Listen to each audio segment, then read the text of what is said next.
Hello guys, আজকে ম্যাচটা start দিলাম অনেকদিন পর। এটা আমার নতুন ব্লগ, সবাই লাইক আর সাবস্ক্রাইব করে দিবেন।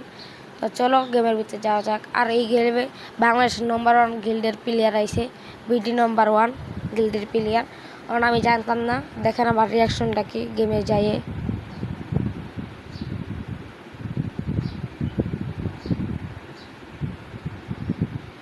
বিডি নিলাম আমি। সামনে কি এসে দেখা যাক। ও ভাই, BT7 গিল্ডের প্লেয়ার।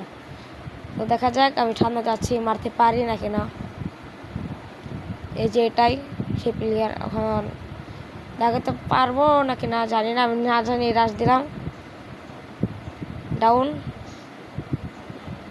আমি চাইছিলাম মুভমেন্ট দেখাতে তার সামনে। তো কথা না করে ভিডিওটা এনজয় করেন। সামনে আর একটা প্লেয়ার আছে, এই রাউন্ডে এস মারতে চাইছিলাম।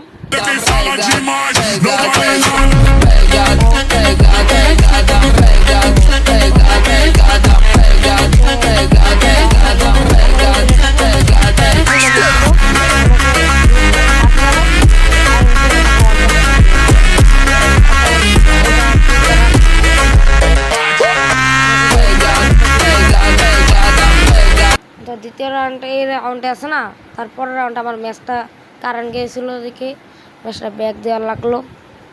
তো গলার কণ্ঠটা একটু আজব লাগতে পারে, বুঝছেন। আর নতুন কন্টেন্ট ক্রিয়েটার, সাবস্ক্রাইব করে দেন। এখানে আমি দমসম নিলাম, তো দেখুন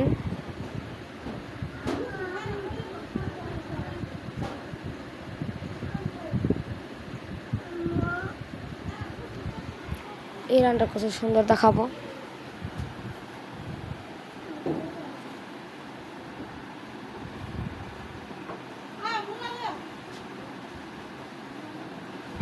আমার আশেপাশে অনেক লোক, কোনটা একটু বেজাল হলে আমাকে মাফ করে দিন। এই সবাই সাবস্ক্রাইব করে দেন। আর আমার সাথে যে গেম প্লে করতে চান, ভিডিওটা লাইক করে দিন। আর ইউআইডিটা কমেন্টে দিয়ে যান ভাই, গলাটা একটু সাপোর্ট করে দিন। এই যে এই প্লেয়ারটাই অস্থির লেভেল একটা হেডশট। সামনে আমার টিমমেটের একটা কিল চুরি করবো। ভাই আমার টিমমেট যে ছিল, ভাই মাফ করে দিয়ে কিলটা চুরি করছি। তো ম্যাচটা উইন করে নেব।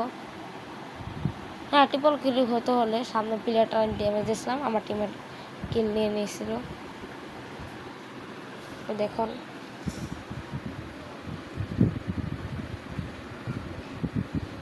কথা না বলে একটু, এই ম্যাচটা হেরা জিতে গিয়েছিল। তো আফসোস, ভিডিওটা এখানেই শেষ করতে হবে, বাকি ভিডিওটা দিতে পারবো না।